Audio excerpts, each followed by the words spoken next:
Huddle Up. Jaguars senior writer John Oehser, NFL Network analyst and former Jaguar Bucky Brooks, and senior reporter J.P. Shadrick bring you the latest on your Jacksonville Jaguars.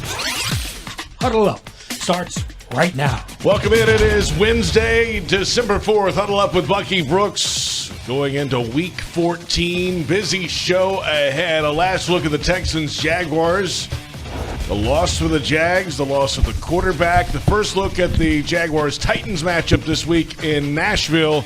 And, of course, the Jaguars eliminated from playoff contention. Huddle Up with Bucky Brooks brought to you by Fields Auto Group Jacksonville. See Fields first, Jacksonville's premier luxury auto group. Go to fieldsauto.com. And we start with the breaking news just minutes ago. The team announcing that Jaguars quarterback Trevor Lawrence has been placed on injured reserve with a concussion and a left shoulder injury. Officially out for 4 weeks. There are 5 weeks left in the regular season. The Jaguars are eliminated from playoff contention, so it appears that Trevor Lawrence's season is done. J.P. Shadrick, John Oehser, Bucky Brooks joining us as well. And, hey, this seems like, Bucky, it was trending this way with the team mathematically eliminated. You've got to look for the long-term future of the quarterback and his best interest as well. Good afternoon. Good afternoon. Not the best circumstances, obviously, hearing about the franchise quarterback going on IR, but it's sensible given the situation. Team is eliminated from postseason. Trevor's dealing with 2 injuries, 1 a concussion, 2 the shoulder. And so it's an opportunity for him to start the process of recovery. And the number one thing that you want is Trevor Lawrence to be fully healthy and available in 2025. And given the situation, why not put him on the shelf and let's start thinking about next year? Yeah, I mean, I wouldn't have been surprised had he wanted to try to come back, because you don't know with concussion protocol. I've always said, look, if a player is not safe to return once cleared, then they should change the protocol, right? I mean, because that's supposed to be what it is. But the fact that they were eliminated, and you had the left shoulder, and it was all just sort of off the rails anyway, I do think there was many factors in the discussion, one of them being, what's the point? No, I mean, it's fair. What's worth the risk? And the answer to what's the point, there are answers to what's the point, such as, hey, helping Brian Thomas Jr. get better. I said during the left shoulder issue the last couple of weeks, Trevor shouldn't play unless he doesn't look like he's playing through something like he did in the last 6 games last year. I thought it looked on Sunday a little bit like he was playing through something. Absolutely. Throws are off target before the hit. In that sense, you know, there was no reason, if there was going to be something else among that you felt like he was playing through. We saw last year, it never looked right. You didn't want to play him if it didn't look right. Makes sense to me, Bucky. Yeah, it makes sense. And I think also, as we're learning more about the franchise quarterback, those are things that you have to consider when he does get banged up and when he is injured or working through something. He's not one that plays really well without a lot of practice time. And so you have to take that into consideration if he does suffer through a major ailment going forward.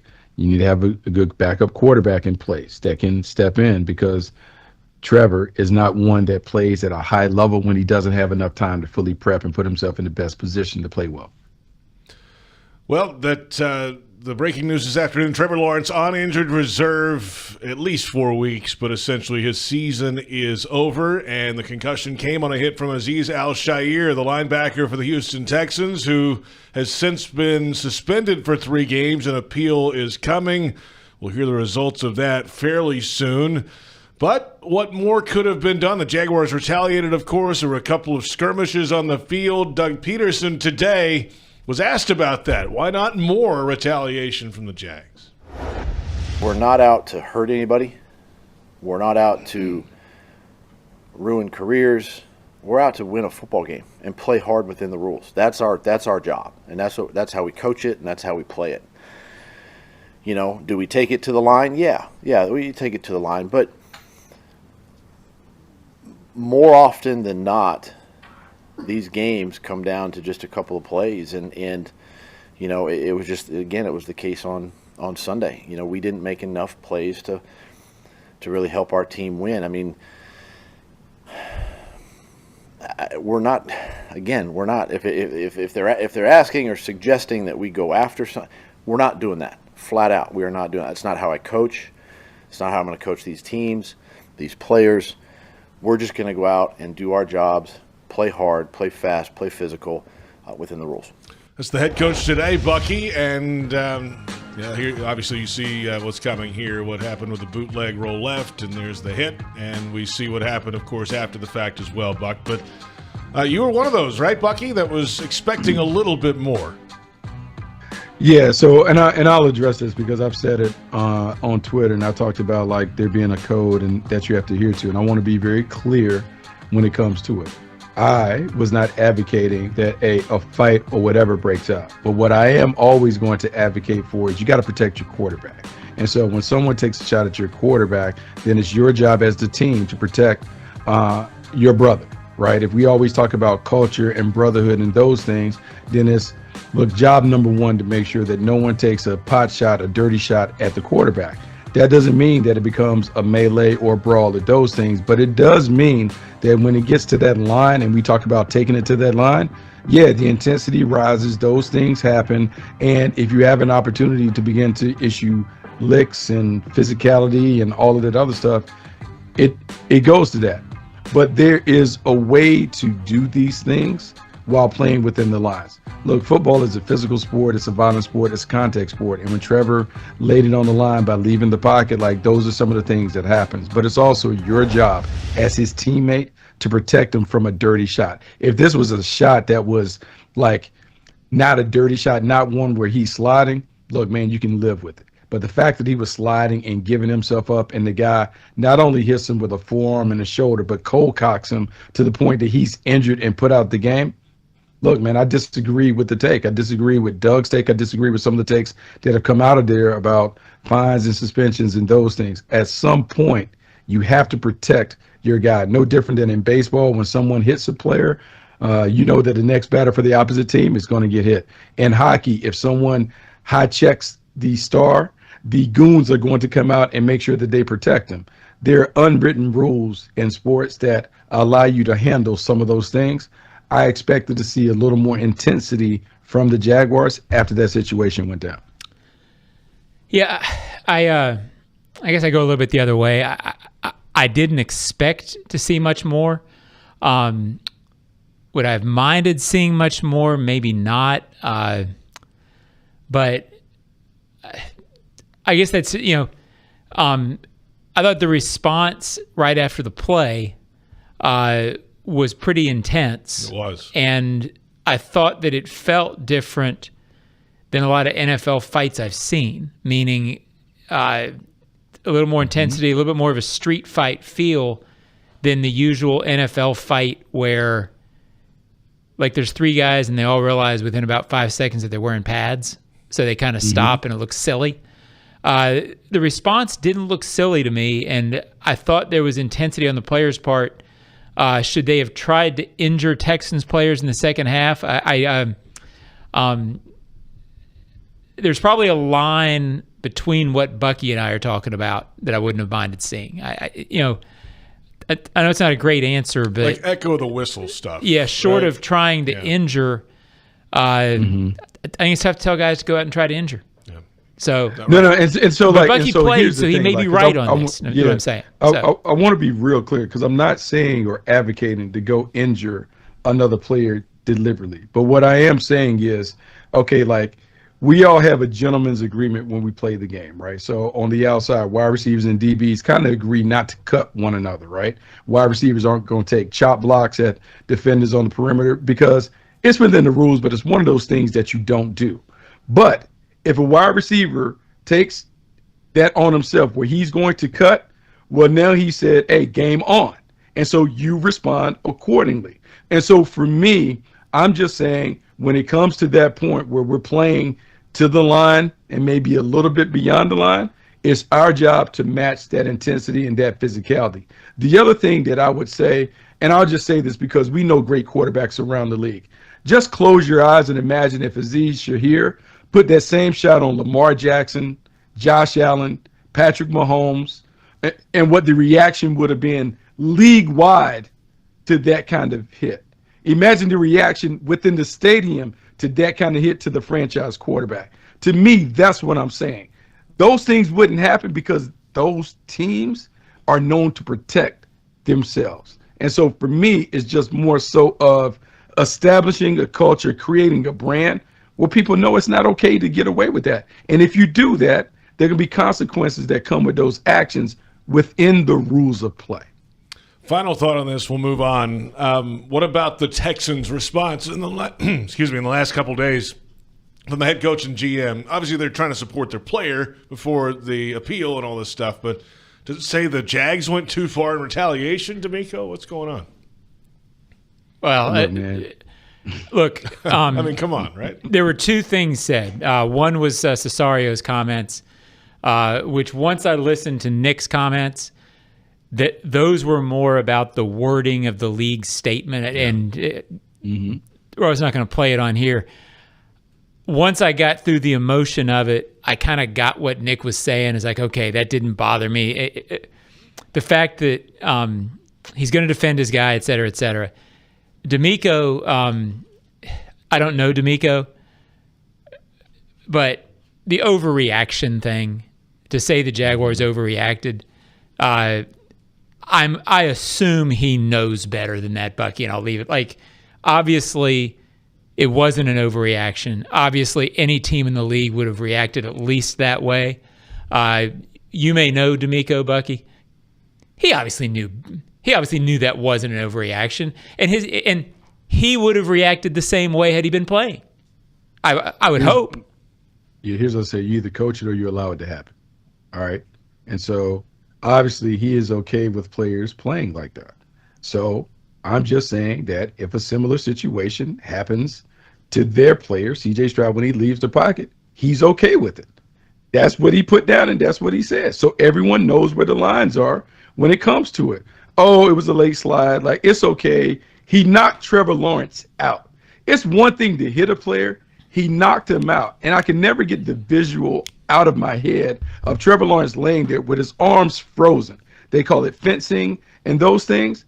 But, man, so, like, if you can't acknowledge or empathize with the player laying down like that and just being like, oh, it's an overreaction, like, that's what they think about you. That's how he thinks. That's how his team goes about their business. And so my thing is, everyone just needs to respond accordingly. Within the rules, you just kind of understand what it is. And every player, and look, fans know there's certain teams that you play that you understand and anticipate what kind of battle it's going to be. And I would just say from here on out, when the Jaguars play the Texans, it should be a very testy and acrimonious affair in a division game. And there's nothing wrong with that. That's all. Here's what's lost in it, and I haven't seen a whole lot of people talk about this. There was focus when D'Amico Ryans was talking about the timing of the slide. The slide has nothing to do with the issue. Had Trevor Lawrence been running full speed, had it been Evan Ingram, had it been any player, and a defender hit in the face of the helmet with his forearm, it would have been a 15-yard penalty. And the intent, so there's been a lot of focus on whether he slide on time. To me, it doesn't matter. Right.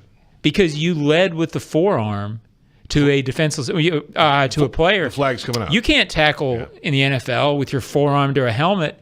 You can't do that to a defensive end, much less a quarterback. And I'm calling him out on, like, oh, it was a late slide, and so he didn't have time to adjust what he was doing or whatever. It's got nothing to do with the conversation. So let's just say Trevor wasn't sliding. He was going to hit. So that means that Aziz Shahir was going to take Trevor Lawrence out at his knees. Because that's basically what he's saying. I was going low and he slid, and it just happened to get into my hitting range because it was such a late reaction.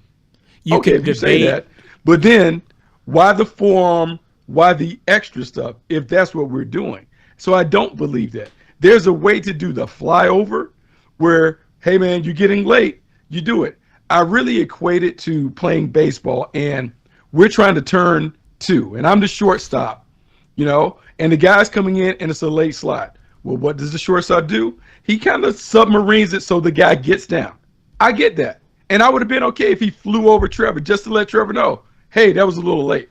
But you can't hit the quarterback like that. Everyone knows there's no way to get around it. And if he didn't have a history where we've seen him hit Caleb Williams on the sideline, knock Tony Pollard out, put a chokehold on Tom Brady, then I could live with it. But come on, man. Everyone knows what it is. And they're okay with it because that's a part of their defensive brand.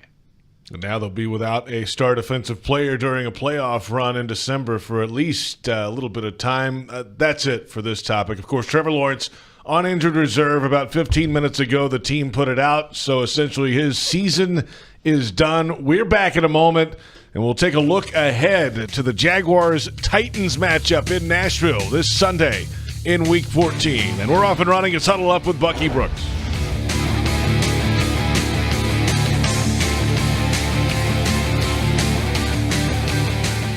Hello, I'm Dan Fields, and we have some great news. Fields has the vehicle you want, in stock, priced right, and ready for delivery. Fields Auto Group is Jacksonville's luxury automotive destination for Cadillac, Jaguar, Land Rover, Lexus, Mercedes-Benz, and Porsche. Inventory is back and available for immediate delivery. And every Fields customer can take advantage of our Fields Amenities program with complimentary loaners, car washes, and our cafes. You deserve the best. Stop by today or go to fieldsauto.com. Football is back. Celebrate with a gay Duval meal deal. Score 2 Roller Grill favorites and a 20-ounce Coca-Cola soft drink for just $4.50. That means you can choose any 2 to pair with your Coke. 2 hot dogs, 2 tornadoes, 2 roller bites, or mix and match. Whether you're stopping for a quick snack or tailgating with friends, this is a victory for every Jags fan. Deal happening now through January 2nd, 2025. Stop by to purchase in store. The kick is up. It's good! Score winning sub deals this Jaguar season at Firehouse Subs.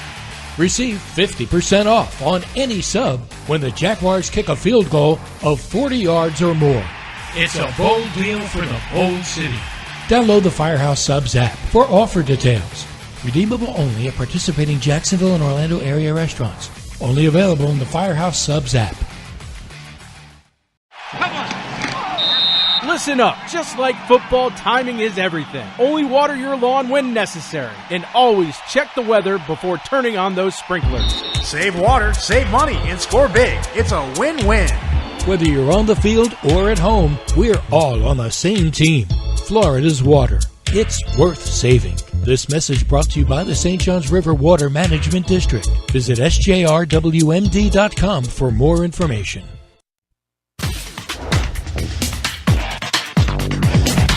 The best we're going to see all year, quite frankly.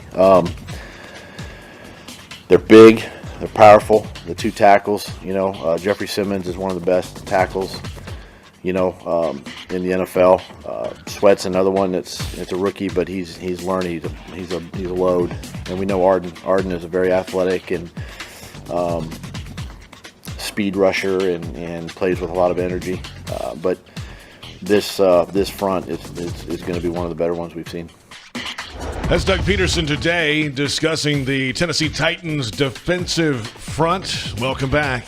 It's Huddle Up with Bucky Brooks, JP Shadrick, John Ozier, and yes, you guessed it, Bucky Brooks with us as well. Pro Bowl voting and tickets are now live. Be sure to cast your vote for which Jaguars players you'd like to see there and secure your seat to the NFL's biggest stars in Orlando this February.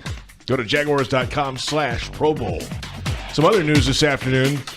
Mike Garafolo and Ian Rappaport reporting that the Jaguars have claimed veteran wide receiver Josh Reynolds off waivers from the Broncos. He was shot earlier in the year and then waived this week, Bucky, so he'll join this group on offense. Injury-riddled group. Couple of starters are down for the year, and we'll see what he has down the stretch here for this offense. Going up against the Titans defense this week. All of a sudden, who knows if he's ready this week, but it's a group that's second in the league in total defense, number 1 against the pass. They have some really high metrics. They don't have the wins and losses to show for it, though, Bucky. No, really salty group, and part of the reason why they haven't won is because they haven't been able to play complementary offense. But defensively, this is a team that gets after it. They're built the right way. They can play hard. They have a physical brand of football. Look, man, this is going to be a very testy affair, and you already know what the rivalry is. And so throughout the records and that stuff, look, two teams that don't really like each other. And this defense, though, led by Denard Walker, the defensive coordinator there, they're trying to establish themselves in terms of how they want to play, how they want to build it, and how they want to establish the brand that is the Tennessee Titans defensive brand of ball. So it's going to be a good one. It's going to be a tough challenge for the Jaguars. Mac Jones is going to have to play well, but really it's going to start in the trenches in terms of dealing with those two big monsters on the inside. Yeah, I don't think you have to do very much convincing to convince them to throw out the records. These two teams. They would love that. They would be the first thing they do. Probably already have. The Titans defense is really good. It's really good up front. It's a tricky matchup for the Jaguars because they're really good in an area where the Jaguars often struggle, which is the interior of the offensive line. So I expect them to pressure Mac. I shouldn't say that. Jaguars have done a nice job of protecting the quarterback for the most part this year. So if they protect Mac Jones, we saw a little bit in second half the other day that they got a little something going. So maybe that's the formula. But it's awfully hard to predict success right now. Yeah, and Jags have been inconsistent in the run game as of late. So this is a hard team to gain consistency against. Absolutely. This is a group. If there's been a flaw in this team, it remains the inability to pick up short yardage. And the Titans front is a tough team to pick up short yardage against. So I think this is I think the record makes this feel like a quote-unquote winnable game. It's winnable for the Jags, but I think there's a few elements that really make this a tough matchup for the Jaguars. But there's more to go. So I'm not going to. Like it's funny. It was going to be tough regardless of who's playing. Just in terms of the strength of their defense, kind of falls in line with the weaknesses of what we have on offense, and how do you scheme around it? And so this is going to be a game where Doug Peterson and Press Taylor are going to have to be on their A game when it comes to avoiding the blue chip players that the Titans have and trying to find other areas of the team to attack. But it's a really good defense, a salty defense that, man, they're going to bring physicality to the table. So you got to make sure you're ready for the party. Well, there's also the element, JP, of, look, the Titans have a quarterback in Will Levis who I think rightly believes in these last 5 games that these last 5 games can determine whether he's the guy, right? If he comes out and plays well, that might change their outlook. So there's a lot of meaning for that. I know Mac Jones really wants to be a great quarterback in the NFL but I don't think realistically Mac Jones is thinking, hey, I'm going to be the franchise quarterback here moving forward. So that's a dynamic that the Titans are playing for. And they're also playing for a first-year head coach who there's really no question, I don't think, that he's going to be the guy. So those players still believe they're moving in a direction, something to play for. I think it's there's a little more doubt in the Jaguars' mind on that front because you're in year 3 and there's talk about stuff. So I think those elements make this a really tough, if the Jaguars go up there and win, it's an impressive win considering those circumstances to me. Yeah, let's talk a little bit about this Titans offense, Bucky, and Levis. And they've had a couple of receivers that aren't available for them anymore. One they got rid of in Hopkins, and Treylon Burks is no longer available. And so they've got Ridley still, who we know all about, who's actually playing fairly well this year. And then Nick Westbrook-Akine all of a sudden can't stop catching touchdowns, a tight end that can play, a running game in Pollard. They have some parts here, it feels like. What stands out the most about this Titans offense? Look, man, the pieces around the quarterback are solid enough to win. It just depends on which version of the quarterback shows up. Will Levis is a bit of a double agent at a position. He'll help the Titans, but he also is going to help the Jaguars with some of his poor decisions. And what you have to do is you got to speed up his clock by bringing pressure, and then you got to catch the opportunities that he gives you because he's going to throw 2 or 3 balls in the traffic that should be turnover-worthy throws. And so we got to make sure we cash in on that. But look, it's a talented team that just hasn't been able to kind of figure it out consistently under Brian Callahan. But you can't sleep on this offense. They can explode at random times, and a lot of it depends on how streaky the quarterback is. And that, again, goes back to what I believe that the Titans are playing for. In the first year of a regime, it can take time for the players to get it, for them to get going. They got going enough to beat the Texans. They went on the road, a peaking or a desperate Washington team, if you will, that needed a game to snap a streak. So you figure at some point they're going to start getting some cohesion offensively. And the Jaguars have been a defense that has allowed teams to do that. They can do almost anything they want. So how, Bucky, do the Jaguars defense carry over any successes from last week? And they had some. I mean, they obviously 2 field goals in the first half, and then some things. They lost the game. I get it. But what stood out about the defensive performance for the Jags last week that they can at least maybe carry forward and build upon? I don't think there's any carryover from last week to this week. I think the bigger thing is now that you're out of the postseason, what is the approach for Ryan Nielsen and the coaching staff?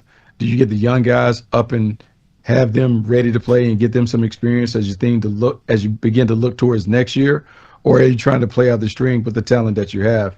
To me, it should probably be a mix of young and old. Try and do the same things. Try and keep the fundamentals the same. Try and keep the game plan fairly simple. But this is an opportunity for guys to play. You want to win, but you also want to get the young guys in there because you don't want to waste an opportunity to build their experience up as they begin to cast an eye towards 2025. Well, I think it's imperative that you play Mason Smith, Jordan Jefferson. I want a full glass of Ventrell Miller. Full glass. Full glass. Well, look. Full glass. I can't compete on this show. I can't compete with lingo and jargon. You're throwing out some today. I'm a distant second, and I will concede to Bucky on the jargon front. But yeah, I mean, Monteric Brown, I'm usually not a guy who says, play all the young kids, because usually you can't find those kids because of the way the team's built. But on defense, they have kids to play, and it's time. We had double agent and full glass in the same segment. Let's come back in a moment, and we'll get into these playoff races. Neither one of these teams will be involved in. I can't wait. But these other teams will be, and we'll discuss both the AFC and NFC as they stand right now going into Week 14. Jags fans want customized Jags furniture for your home? Check out zipchair.com and browse all customizable options. ZipChair, furniture for fans. It's Huddle Up with Bucky Brooks.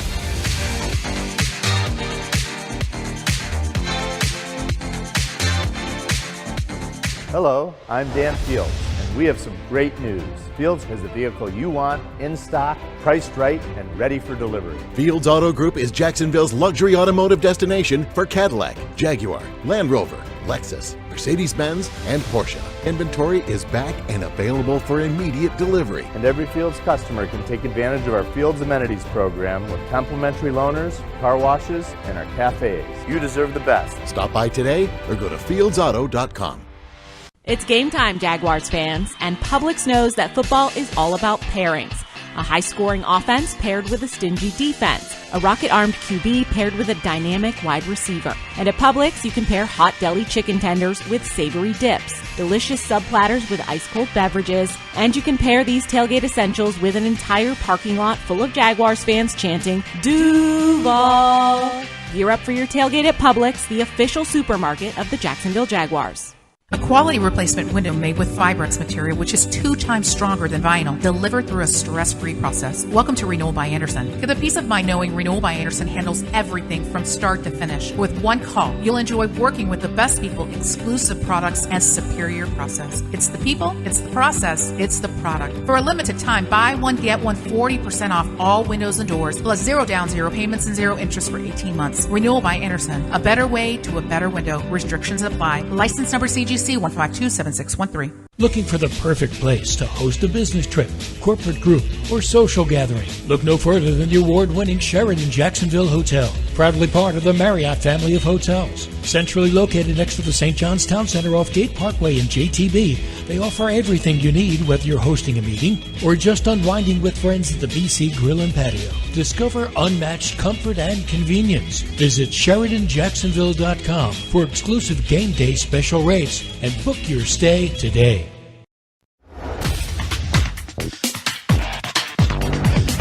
that's up to me. That's up to me to make sure that these guys don't, throw in a towel, wave the white flag. So that's on me to make sure that doesn't happen, and I won't let that happen. And two, we got great leadership, in that locker room, and I'll lean on those guys to help me in that. Doug Peterson, when asked about the final 5-game stretch with the team now out of playoff contention, and welcome back, Huddle Up with Bucky Brooks on this Wednesday of Week 14. JP Shadrick, John Ozier, and Bucky Brooks is out in Los Angeles. John and I here in the Hyundai Studios at the Miller Electric Center. Trevor Lawrence placed on injured reserve at 4 o'clock today, some 34 minutes ago. Technically 4 games at minimum, but likely his season is done with a concussion and a left shoulder injury. Well, it's not done for a lot of teams in this playoff race. We start in the AFC, where everybody's chasing Kansas City. Surprise, surprise, 11-1. Buffalo is looking like the best Buffalo team in a while, 10-2. The Steelers are there at 9-3. The Texans, of course, lead the AFC South, 8-5. Current wildcard teams, the Chargers, the Ravens, and the Broncos, and then a few teams in the hunt, most notably the Indianapolis Colts. Bucky, is this how this will shake out, or what can you expect over the final 5 weeks? No, I think those are the teams that are in the above the line. I think those are the teams that are in the field. The numbers may move around in terms of the seeding, but no, I think those are the best teams in the AFC. When you look at it, the crazy thing is how well the Buffalo Bills are playing. The Chiefs have mastered the art of winning, so even though they're not playing their best football, they're there. But to me, it's the teams that are kind of like the dark horses. The LA Chargers playing smart, disciplined football under Jim Harbaugh. The Broncos playing well under Sean Payton. To me, what it does, it gives you hope that, look, some of these teams struggled a year ago, and this year they're right back. So turnarounds can happen quickly if you have the right set of guys who believe in the right set of stuff. I'll tell you what, John, that Monday night game, Broncos-Browns, was fun to watch. Yeah. All over the field. The Broncos, every year they're sort of quiet contenders, right? The Vikings are sort of quiet in the NFC. They keep winning, and you never consider them great, and then all of a sudden they have 10 wins. The Broncos feel like that. It feels like they're going in the right direction. You know that Sean Payton knows how to keep a team contending. He's one of the better situational coaches in the NFL. So, there's a couple of teams in that graphic that are intriguing to me. Every week I do my rankings, which are just critically important. Got to have them. I don't know how you get through the week without them. Well, you don't. That's why I do them every That's week. why you do them every week. But, if you could get by without them, they wouldn't be done. Thanks. The Ravens, every week, Bucky, I always write, this team should be better than this, but they kind of keep losing games. I mean, they feel real dangerous, and I kind of assumed they were going to have a chance to win it, and yet you sort of wonder if the flaws are going to be too much. And as soon as you say that, they also strike me as one of those teams. Every few years, there's that team that makes the Super Bowl that was predicted before the season, didn't quite do it, and then in the playoffs, all of a sudden, they were a machine. They still strike me. They could be that sort of team that could go maybe on the road, and the whole theme's going to be everybody counted us out. Everybody said Lamar couldn't do this. It still feels like it might be their year, maybe. You know what I'm getting at? Yeah, no, they're good enough to get hot, and they're able to win games. The thing that bothers them, like they're a team that appears to kind of lose focus when they're playing against the teams that they should win against. And look, in the postseason, there's a lot of pressure on them because they haven't maximized their talent or their potential, particularly Lamar Jackson. So that'll hang around their neck like an albatross. The other team that I look at the Pittsburgh Steelers, and I look at Russell Wilson and how different Russell Wilson is in Pittsburgh than he was in Denver. And when you look at what he can add to an offense as a deep ball thrower with a running game and a dominant defense, they're tough out. The AFC field is interesting because matchups really will dictate everything, but I think there's a common theme, a common denominator that you're seeing from all of these teams. Really good quarterback play, the ability to run the ball when you need to run it. In each of these teams that are in the playoff field, they all play really good defense. We'll have some head-to-head matchups between these teams in the top two lines as well coming up. And it's an interesting dynamic, and you guys both know where I'm going with it as soon as I start. The Chiefs somehow, as the 2-time champions, 3 times in 5 years, and the best record feel overlooked, right? It's almost like everybody is assuming, well, they're winning close games, so Buffalo's going to beat them, or so-and-so. Well, right now, they're still the best team. And, somehow they're being overlooked, and they're on pace to have home field, and they've won 2 Super Bowls in a row. So don't count those guys out until somebody beats them, right? That's right. No, it's because their style is different, right? Like, we are an offensive-centric culture. Like, we love seeing offense. We love seeing balls flying off the yard. We loved it when they were scoring a bunch of points with Travis Kelce and Tyreek Hill. They've changed their ways since they let Tyreek Hill walk. And this year, the offense is more pedestrian than it's ever been. But I will say, in watching them closely, their veteran players, DeAndre Hopkins, Travis Kelce, are still good enough to carry them to the postseason. And when you have a quarterback like Pat Mahomes, where all you need to do is be in the conversation, in the game in the fourth quarter because he can win it, it just makes them a tough out. And we've seen it time and time again. You don't win 14 straight one-score games without mastering the art of winning. They've mastered the art of winning because they can win in various ways. Somehow they're going to be standing there with the trophy, Jake. It feels kind of inevitable, doesn't it? Let's go to the NFC. Speaking of tough teams, the Detroit Lions, the number 1 seed, 11-1. Philly, boy, Sirianni just keeps on winning games. They're 10-2. The running back helps. Seattle, 7-5 in a week west. Atlanta, boy, a week south, 6-6 leads the way. But you mentioned it, John. The Vikings there, 10-2. The Packers are 9-3. Washington surging now, 8-5. They needed a win. They got it. And a few 6-6 teams that need some help down the stretch, Bucky. Detroit's to lose, but Philly's knocking on the door. Yeah, no, I think the lesson that we as Jaguars fans can look at, the Detroit Lions, the Philadelphia Eagles are really built in an intriguing way. Really good at the line of scrimmage on both offensive and defensive lines, really dynamic on the perimeter, but yet they both hang their hat on being able to run the football in a variety of ways. These teams may be on a collision course, but I will say this. If the Philadelphia Eagles get home field, it's going to be hard to go in that stadium and beat them when it's cold. The way they can run the ball, the way they can push you on both sides, really good team. And Detroit has a lot of injuries. At some point, the attrition begins to impact the way that you perform. Yeah, this is the year where, boy, don't you hope, and again, fans of other teams don't hope this, but as a fan of the league, you sort of hope that both the Lions and the Eagles can get to the playoffs healthy. Because with apologies to the Vikings, it just feels like those are the 2 power teams. Those are the 2 teams that deserve it. The NFL doesn't work that way. So right. Injuries are part of it. But this has been the year of those 2 teams. But it's the year of those 2 teams, and they're both really good. And you feel like, I feel like the Bills, the Eagles, and the Lions are the 3 best teams. You'd like to see one of those 3 teams win it. But the playoffs are going to be really interesting this year for a lot of reasons. Absolutely. Certainly here in the NFC as well. Let's come back in a moment. Our final thoughts ahead of this Jaguars-Titans matchup. Week 14 in a place the Jaguars have not won a lot, especially as of late. They haven't won really anywhere a lot. Some of these years. Don't give me that look, John. I get it. All right. Back in a moment. It's Huddle Up with Bucky Brooks.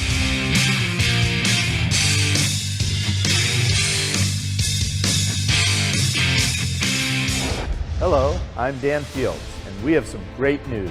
Fields has the vehicle you want, in stock, priced right, and ready for delivery. Fields Auto Group is Jacksonville's luxury automotive destination for Cadillac, Jaguar, Land Rover, Lexus, Mercedes-Benz, and Porsche. Inventory is back and available for immediate delivery. And every Fields customer can take advantage of our Fields Amenities program with complimentary loaners, car washes, and our cafes. You deserve the best. Stop by today or go to fieldsauto.com. Listen up. Just like football, timing is everything. Only water your lawn when necessary. And always check the weather before turning on those sprinklers. Save water, save money, and score big. It's a win-win. Whether you're on the field or at home, we're all on the same team. Florida's water. It's worth saving. This message brought to you by the St. Johns River Water Management District. Visit sjrwmd.com for more information.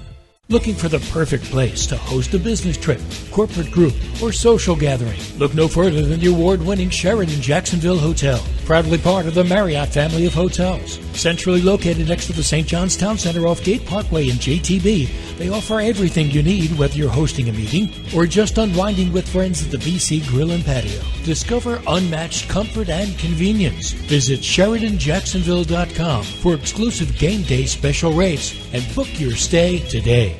The 2024 season is Pawsome. Register your pet for the Four-Legged Fan Club, presented by Forever Vets Animal Hospital. Your furry friend can access exclusive merchandise, events, and sweepstakes throughout the season. Fan club members will be automatically entered to win the Pet of the Game sweepstakes, with 2 Jags tickets and sideline passes for pet owners, and the chance for your pet to be featured on the video boards as Pet of the Game. Visit Jaguars.com/promotions/Four-Legged Fan Club to sign up.